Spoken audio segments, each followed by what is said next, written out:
বারবার এই সকাল হইতে অনেকের সাথে কথা বলছি, আমার মাথা ঘুরায়,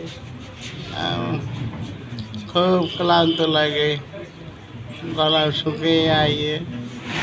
এই জন্য সংক্ষেপে বলি, সবার সাথে বললে অনেক সময় লাগে। আজকে প্রায় 11 মাস ধরিয়া অনেকগুলি চিঠি দিছে বেনামি, আমার হুমকি দিয়া নানান রকমের কথা বলিয়া দিছে যে এরকম এরকম বলার জন্য। এই অখণ্ড ভারত, ইসকন পক্ষে কথা বলার জন্য, বাংলাদেশে ধর্মভিত্তিক দলগুলির বিরুদ্ধে কথা বলার জন্য, বিএনপি, এনসিপি এদের বিরুদ্ধে কথা বলার জন্য, আর মুসলমান মেয়েরা হিন্দু ছেলেদের সাথে প্রেম করতে কোনো বাধা নাই, এগুলি মেম্বারে বসে তুই বলবি, কৌশলে বলবি। একমাত্র স্মার্ট সিটি বসুন্ধরা, আধুনিকতায় এক ধাপ এগিয়ে। এই এরপরে এই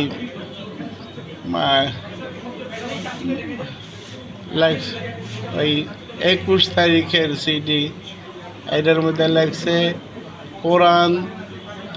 কোরআন পাঠ করতে পারবি না, আল্লাহ মোহাম্মদ ইসলাম শব্দ মুখে বলতে পারবি না, বাংলাদেশ বলবি না,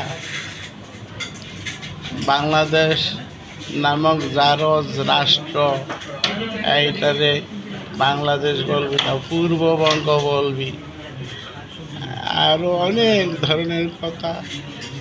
এরপরে গতকালকে এই 7টার দিকে হাঁটতে বাইরেছিলাম, এরপরে এইরকম একটা গাড়ি আসা মুখে কি জানি ধরছে, আর পিছিয়ে দিয়া আমার অপারেশনের জায়গায়, ব্রেন টিউমার অপারেশনের জায়গায় জোরে 2-3টা থাপ্পড় দেওয়ার পরে আর বলতে পারি না কি হয়েছে অবস্থা, খালি এইটুকু অনুভব করছি যে মানে যদি কই নেয় এইরকম। তারপরে এইখানে কতক্ষণে আসছে কইতে পারি না, আমার মোবাইলটা কোন সময় লয়ে গেছে তাও কইতে পারি না, আমার টাকা পয়সা হাঁটতে বাইরেছি তেমন বেশি ছিল না, 1-1.5 হাজার টাকা ছিল পকেটে। এরপরে এখানে আসার পর আমারে অনুভব করতেছে যে পানির কাঁচের বোতলে পানি ভরিয়া, এরপরে আমার 2 উরু 2 হাতের ডানা অনেক মারছে, এরপরে আমার কোমরে অনেক পাড়াইছে, আমার উলঙ্গ করিয়া ফেলাইছে, আমার মাথায় অনেক জোরে জোরে থাপড় দিছে, আমার ডাইন কানে শুনি না, ডাইন কানটা বুবু করে বন্ধ হয়ে গেছে, এই অবস্থা। এরপরে এটা কতক্ষণে আনছে, এইটা ওই পঞ্চগড় হসপিটাল না, এনে আনছে কারা, আর একটু ভালো লাগে, কিন্তু বসতে যাইলেই মাথা ঘুরায়, আর কোমরের ব্যথা, এত ব্যথা, ডান কানটা